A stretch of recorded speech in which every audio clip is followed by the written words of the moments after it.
y'all, Stacy here. I am thrilled to finally be able to share with you some vendor wax empties that I have gotten through. I have been working on this batch since late fall all the way up to this past week. As a quick reminder before we get started, I do use mostly 25-watt and up Scentsy warmers as I am a Scentsy consultant.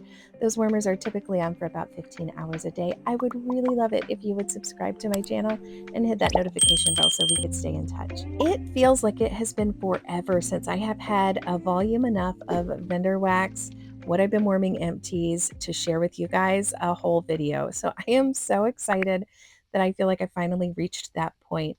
I did want to start off by saying that it's not because I haven't been melting vendor wax a little along this whole time. If I combined my what I've been warming videos, I'm pretty sure that I would have had at least one vendor empty every week. The reason that I like to keep these separate though is really because I am very involved in like low buy and no buy in the wax community. And I'm increasingly aware, even though it's not the way that I consume videos, I like seeing everything all at once, that for some folks, it can be really challenging or hard to see things that they are not currently interested in or shopping in. And I like to hear about everything. So I feel like when I separate it out like this, you have the easy option to skip things you don't want to hear about. But if you're wired more like me and want to hear all the things, you can just intentionally pick to watch all the videos. My first empty is maybe my favorite sample experience I have had in a long while. It's from the Candle Nurse and it's called First Watch. This is the most beautiful raspberry pumpkin pecan waffle blend I have experienced in a long time. It was an adorable little hippo shape. Popped it in a bedroom at a request of someone, and this thing just went for like 1.5 days. So for me, that's like right around 20 hours. That's a very atypical experience for me with Fender Wax. So really loved it. Ivy and Wayne was another sample, and this is cardamom, leather, iris, musky amber, currants, citrus zest, sweet pineapple, strawberry, raspberry, and greens. This is so many things. I was really nervous to melt this, and it was beautiful. So even though it has all of these notes in it, and it definitely has floral overtones, it's beautiful in my bathroom. Got about 8 hours of performance out of it. The first souffle that I got through from Teddy B's is Dapper Dawn, and I got a nice 12 hours out of this. And it did linger on through the remaining 15 hours as it typically does. This one doesn't usually get to the second day for me, but I have on some occasions in some rooms experienced that. But I melted this each and every time in my whole open concept. So my open concept, I typically get right around the 12 to 15 hour mark. It's Dapper Dawn, and I love it. It's creamy cocoa, warm vanilla, and just beautiful Palo Santo. Next, I have Dracaris. Now, this is new to me. I also finished a souffle here, and I did this in bedrooms as well as a closed concept living, and then one open concept melt. And I got outstanding throw each time. This is a very atypical bar for me in that it got into the second day. The first day to me smelled really like a hot pot of spices and just beautiful, fruity, warm, cozy fragrance. The second day leaned into almost like a bonfire type fragrance, not overly smoky, but to me, definitely more leaning into the cedar wood, and it was glorious. I feel like both days were unique and I enjoyed both days. That's a new favorite of mine. Holiday is one of my first Teddy B's wax pieces that I sent on the adventure of trying to cure pieces for 6 months, then a year, and then at a year and a half and 2 years to see if I felt like there was a change. And I really do feel like this is the one of the first bars that I will say, well, not bars, these aren't bars, these are tubs, but one of the first tubs that I feel like this got way better as it sat and aged. It's still not a favorite of mine. I do struggle to pick up these notes. It says it's wreaths hanging, baking cookies, garland, and warm fireplace, but it is a creamy, beautiful scent that I got right at about 8 hours of in my open concept. Now, Christmas Past is one of those Teddy B scents to me that takes me right back in time. And actually, maybe it actually brings me to the present because I don't have a specific scent memory with this, but it just connects me to the moment that is Christmas. It's so beautiful. It's holiday cinnamon, fallen leaves, crisp apples with pine needles and sweet balsam.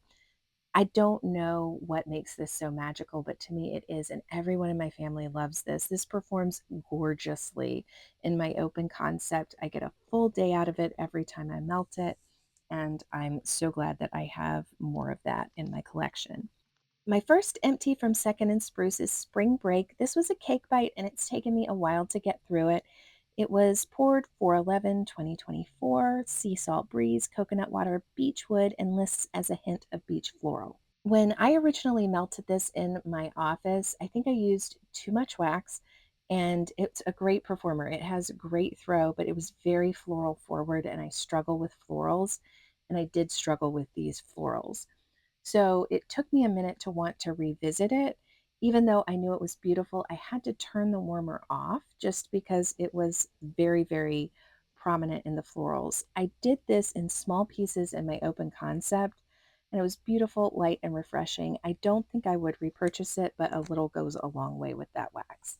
Christmas on Second is one of my new favorites. This is apple garland, orange peel, cranberry, fir needles, cedarwood, and holiday spices. Oh my goodness, I really enjoyed this. It's just a beautiful holiday fragrance it gets to be very present in the space, but it did take it about 30 minutes to get there. And I'm going to show you this other one that I got through, which is kind of like its partner.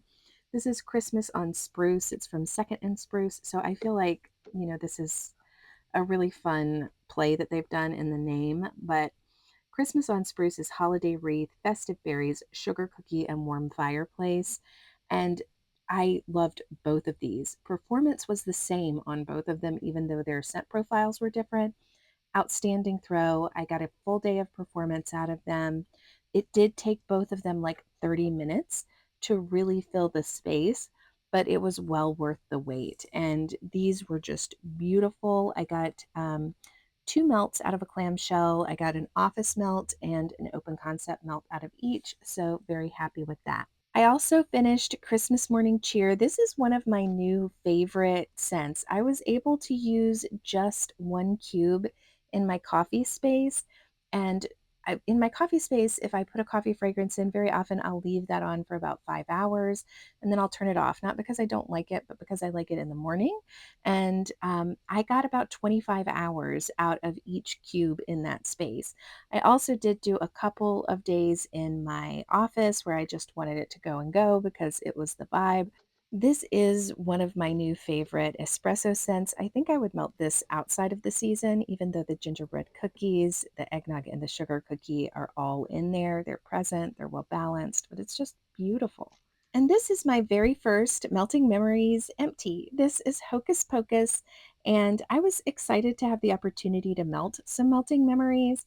I did love that there are 8 cubes in a clamshell. I don't know if that's still the way it is, but so it was fun to have 8 cubes. I feel like I got 2.5 to 3 meltings out of this, just based on the performance of this particular bar for me. It's listed as fig, black plum, autumn leaves, dark patchouli, and sugared violets, vanilla orchid, and sandalwood. Each time I melted this, it took it again about 30 minutes to fill the space, but when it did, it was a beautiful, fruity, perfumey fragrance that I did really enjoy. Didn't get a lot of smoke out of it. It fizzled out right at the 6 hour mark for me, but it was lovely. I think this is my lone Zape empty. This is such a beautiful fragrance. It's Christmas Eve. It's one of my favorites. Unfortunately for me, I only had one little cube left, so I hung on to it for a while, not sure where to use that one cube.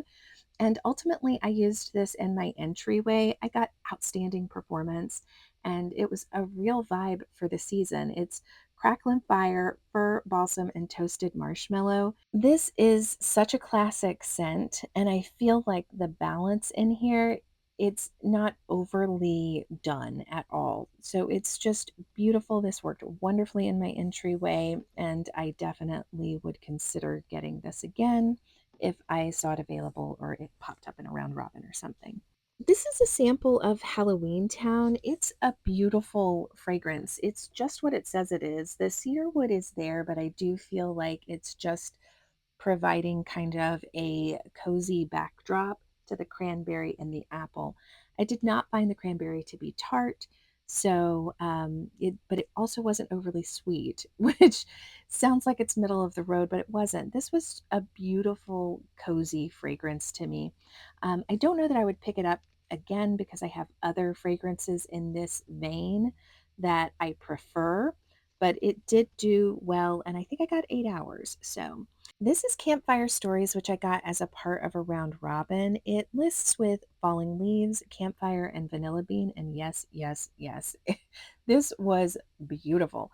I loved it. I melted this in my office, and wow, I was so impressed. From a perspective of throw, it threw very quickly in the space. It was a nice medium throw with a medium light intensity. I don't know how old this was because I got it in a round robin. So you never know how old it is, but it was beautiful. I'm not sure that I would repurchase it because I do have other fragrances in this vein that I like, but I probably would pick up a little bit more of it just to give it a try when it's new to see if maybe it would last a little longer.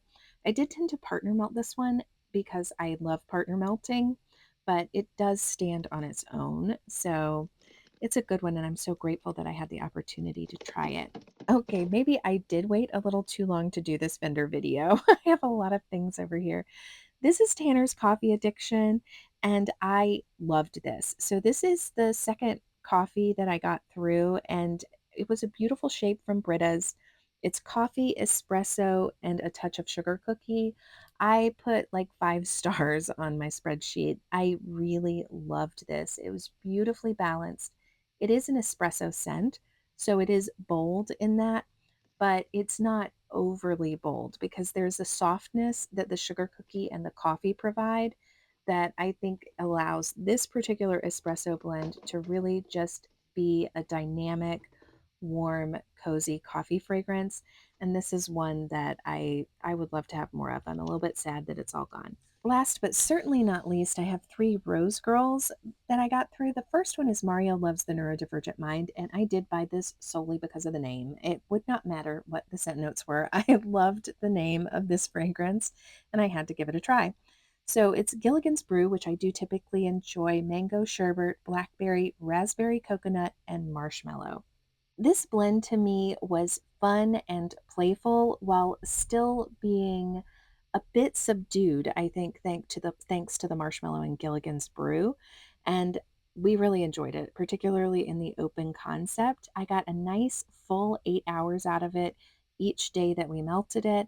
And it was a good medium throw with a medium intensity. So it did not let me down. It's a good name and a good blend. This next one is another one that I picked up in the round robin, even though I have had experience with this in the past. I was so excited to see it.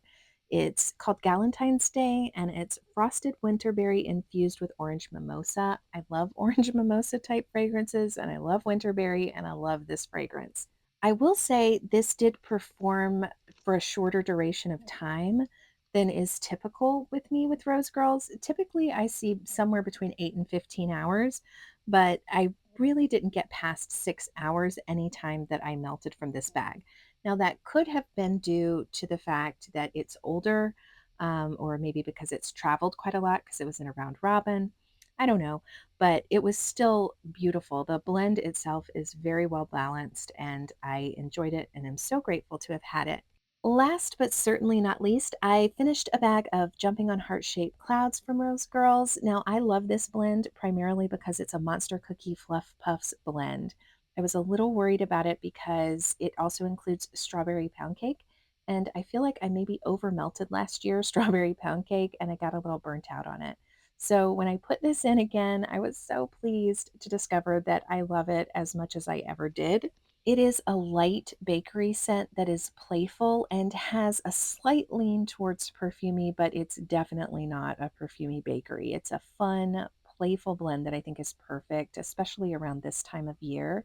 It's strawberry pound cake, boardwalk marshmallow clouds, cotton candy frosting, cup of cake, Monster Cookie Fluff Puffs, and Vanilla Crunch Donuts. It was a crowd-pleasing, not overly sweet blend that stayed around for just about 8 hours, so I was really grateful to have had it to melt. Thank you guys so much for watching. I'd love to hear what you've been warming in the comments below. Talk to you soon.